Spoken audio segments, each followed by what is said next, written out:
1504년 6월 19일 연산군은 두 후궁을 끔찍한 방법으로 살해했는데 그 방법이 매우 잔인했습니다. 이들의 사지를 찢고 머리를 잘라내게 한 후 잘라낸 머리는 문 위에 매달고 찢은 사지는 전시하여 사람들이 볼 수 있도록 했습니다.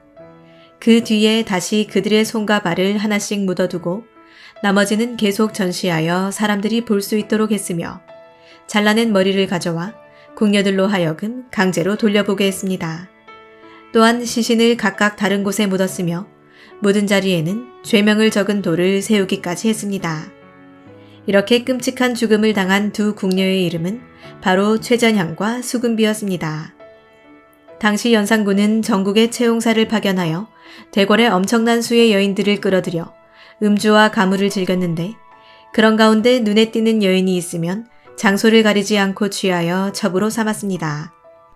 전향과 수금비도 역시 그런 과정을 거쳐 후궁이 되었는데 연산군의 총애를 받던 여인들이었습니다.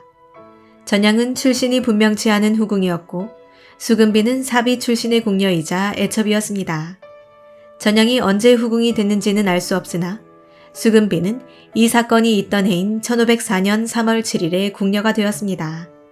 장례원에 정교하기를 사비 수금비를 대궐로 들인 뒤에 공천 옥금을 대신 주고 수금비는 내수사에 속하게 하라 하였다.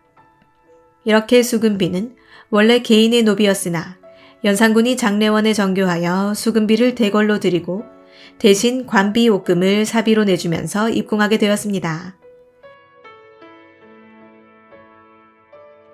하지만 이들 두 사람은 그로부터 한 달 반쯤 뒤에 중죄를 범했다 하여 장 80대를 맞고 가산을 정몰당한 채 궁궐에서 쫓겨나게 됩니다. 전향은 강계, 수금비는 온성으로 유배를 가게 되었으니 그 이유에 대해서 연산군은 다음과 같이 밝혔습니다. 의정부에 전지하기를 부인의 행실은 투기하지 않는 것을 어질게 여긴다. 지금 전향, 수금비 등이 간사하고 흉악하며 교만 투기하여 내정의 교화를 막히게 하였으니 죄를 용서할 수 없는 일이다. 그러므로 장 80을 때리고 먼 병방으로 내쳐 가두어 두어 고생시켜 뒷사람들을 경계하는 것이니 중회에 알아듣도록 하라 하였다. 결국 연산군은 그녀들이 질투심을 드러냈다는 죄로 장을 때리고 유배를 보낸 것이었습니다. 하지만 연산군이 한때 총애하여 후궁으로 삼았던 그녀들을 유배 보낸 것은 모두 장녹수 때문이었습니다. 이는 장녹수에 대한 다른 후궁들의 질투가 심해지자 연산군은 질투를 금기로 삼고 만약 질투하다 발각되면 큰 벌을 내리겠다고 공표했던 것이었습니다. 전향과 수금비는 그 본보기로 걸린 격이었고 연산군의 눈밖에 난 전향과 수금비는 처벌을 받고 배출된 것이었습니다. 하지만 사건은 그것으로 끝나지 않았습니다. 그들이 유배지로 떠난 뒤인 그해 6월 8일 연산군은 소격서의 종 도화를 비롯하여 전향과 수금비의 일족을 모두 잡아들이라고 명하였습니다. 정교하기를 내금이 15인, 선정관 2인, 의금부 낭청 1원이 전향 수금비의 집에 나누어 가서 그 집안 사람 및 가까운 이웃 사람을 남김없이 잡아오되 숨지 못하게 하라 하였다. 빈청에서 국문하였는데 일이 매우 비밀하여 사관이 듣지 못하였다. 이유인즉 간밤에 도성의 어느 담벼락에 익명서가 나붙었는데 그 내용이 연산군을 비하하고 장녹수를 저주하는 것이었습니다. 연산군은 이것을 전향과 수금비 일족의 지시라고 판단하고 그들을 잡아들인 것이었습니다. 그들을 국문한 사람은 주관으로 서민된 유순과 의금부 당상관들이었지만 신문 내용은 공개되지 않았습니다. 궁궐 내부의 비밀스러운 일이라 하여 사관조차 국문장에 가지 못했고 그 때문에 익명서의 구체적인 내용은 기록되지 못했습니다. 결국 전향의 아비 최금상과 어미 자마지, 수금비의 숙모 등 두 여인의 일족 60여 명을 모두 국문했지만 아무도 죄를 인정하지 않았고 이에 분노한 연산군은 다음과 같은 정교를 내립니다. 장수경의 집의 종 돌동이 익명서를 볼 때 한 여인이 기름종이로 만든 쓰개모자를 쓰고 지나며 말하기를 이 문에 붙은 글은 이 집에 관계되니 떼어가라 하여 돌동이 그래서 익명서를 떼었으나 미처 잡지는 못하였거니와 그 유모를 쓴 까닭은 얼굴을 가리고자 한 것이다. 그 사람이 다른 사람이 지은 양으로 속여서 남이 알지 못하게 하였으나 궁중의 일을 이 사람이 아니고서는 모르니 삼족을 없애고자 한다. 하물며 전양은 오래 시녀의 줄에 들어 있었음이랴. 이러하여서는 아니되리. 금부낭청이 배소의 바삐 가서 능지하라. 또 금부낭청을 온선에 보내어 수금비를 능시하라. 결국 연산군은 이들의 사지를 찢고 머리를 잘라내게 한 후 잘라낸 머리는 문 위에 매달고 찢은 사지는 전시하여 사람들이 볼 수 있도록 했습니다.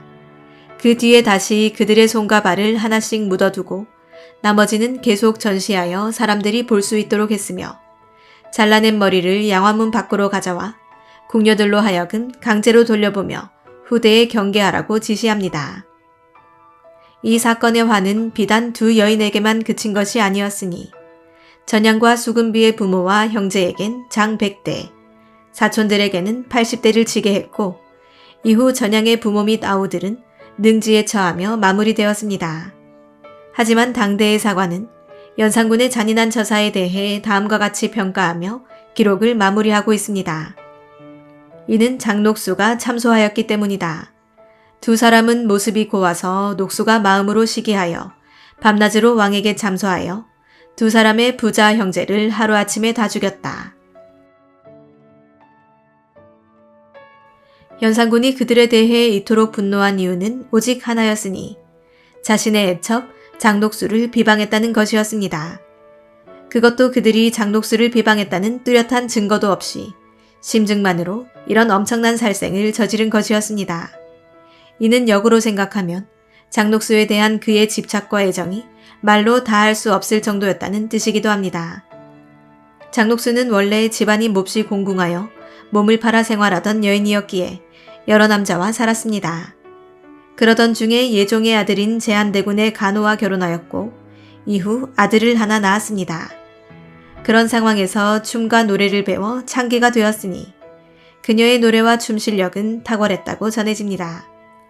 특히 노래를 아주 잘하여 입술을 움직이지 않고도 맑고 고운 목소리를 냈고 거기다 나이에 비해 매우 앳된 얼굴이었습니다.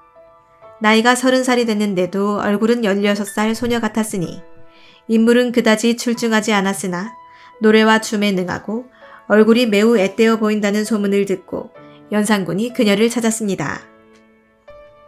연산군은 첫눈에 그녀에게 반했고 즉시 궁으로 들여 애첩으로 삼았습니다.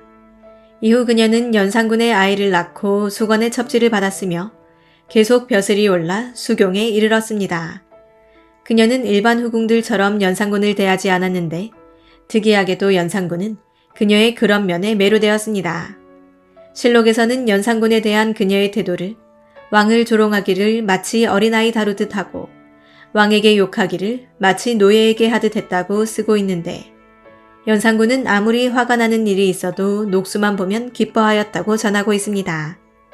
실록은 또 장녹수에 대해선 얼굴은 중인 정도를 넘지 못했으나 남모르는 교사와 요사스러운 아양은 견줄 사람이 없었다고 기록하고 있으니 어쨌든 연산군은 장녹수의 말이라면 어떤 것이든 들어줬고 장녹수와 함께하는 일이라면 뭐든지 즐거워했습니다. 이렇게 장녹수에 대한 연산군의 총애가 남달랐기에 다른 후궁들의 질투가 심해졌고 연산군은 두 여인을 본보기 삼아 극형에 처했던 것입니다. 한편 연산군은 전양과 수금비의 머리가 묻힌 곳에 그들의 죄명을 비석에 새겼으니 다음과 같이 전합니다. 전양은 궁인으로서 흉포한 마음을 품고 속으로 임금을 원망하여 버젓이 불경한 말을 써서 몰래 수경의 집 문에 붙이니 이래 정상이 뚜렷하여 죄가 크고 악이 극진하므로 이에 명하여 능지하여 죽음에 처하고 부모 및 아우를 아울러 능지에 처하고 그 재산을 정몰하고 친족을 분배하고 집을 저택하고 돌을 세워 죄악을 적게 하여 후대에게 보이노라. 수금비는 궁녀로서 간사한 마음을 품고 버젓이 몹시 해가 되는 일을 행하니 죄가 크고 악함이 극에 달하였으므로 이에 명하여 능지하여 죽음에 처하고 그 친족을 귀양 보내고 그 재산을 정몰하고 그 집을 저택하고 돌을 세워 죄악을 기록하게 하여 후대에게 보이노라.